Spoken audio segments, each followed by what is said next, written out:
So, Janice, start us off. What do we know about the details of this agreement, the summit, why now, and its historic impact? We really did see Vladimir Putin get the red carpet welcome here with Kim Jong-un waiting for him in the middle of the night. And from the moment he arrived, the two didn't leave each other's side. Optics very important here as they were walking around past soldiers, past horses, past school children, really giving this show of unity. And after 2 hours of talks, emerging with this agreement, signing a strategic defense treaty, promising each other mutual assistance against aggression in case each other's country comes under some sort of aggression.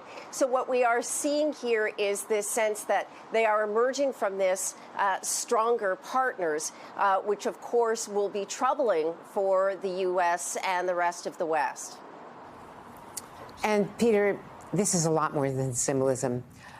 Does this change the outlook in Ukraine? It already has, actually, because Russia would have been on its back heels without all the help from China, but North Korea, critical munitions.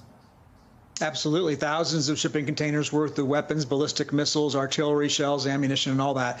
And it's a remarkable thing to see a country like Russia, a one-time global superpower, now trying to reassert itself, depending on North Korea, of all places, a broken economy, a hermit kingdom, as it's often called, to supply it with the weapons it needs. But it talks about how the global order is changing in these last couple of years. The alignment between Russia and China, Russia and North Korea, and Russia and Iran has, upended, the traditional diplomacy that we saw in past years. It wasn't that long ago, and Andrea, you and I covered it, that there were six-party talks involving North Korea to try to get it to back off its nuclear program. And Russia and China were part of that, along with the United States and Japan and South Korea. Now, basically, Putin, with his visit today and the document they signed, is saying no more, I'm on North Korea's side and I'm not ever, signing up with the West again.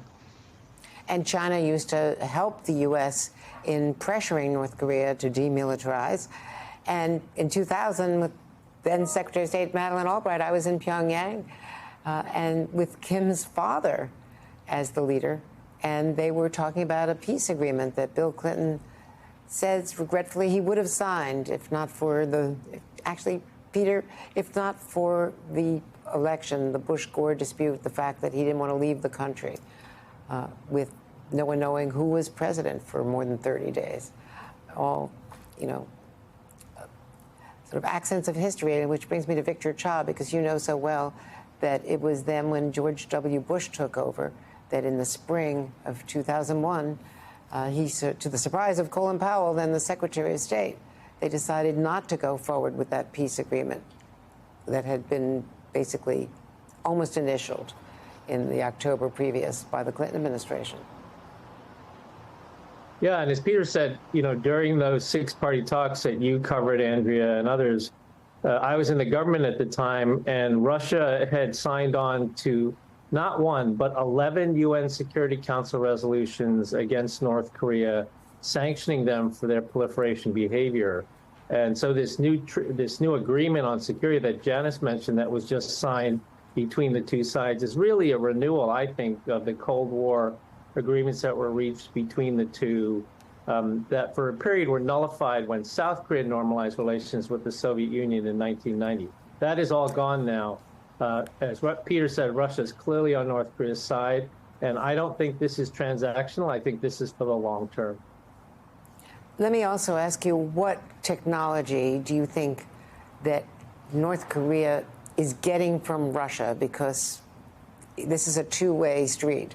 The military aid, surplus weapons that are compatible with the Soviet-era weapons that they're using against Ukraine, the artillery, the other munitions they need.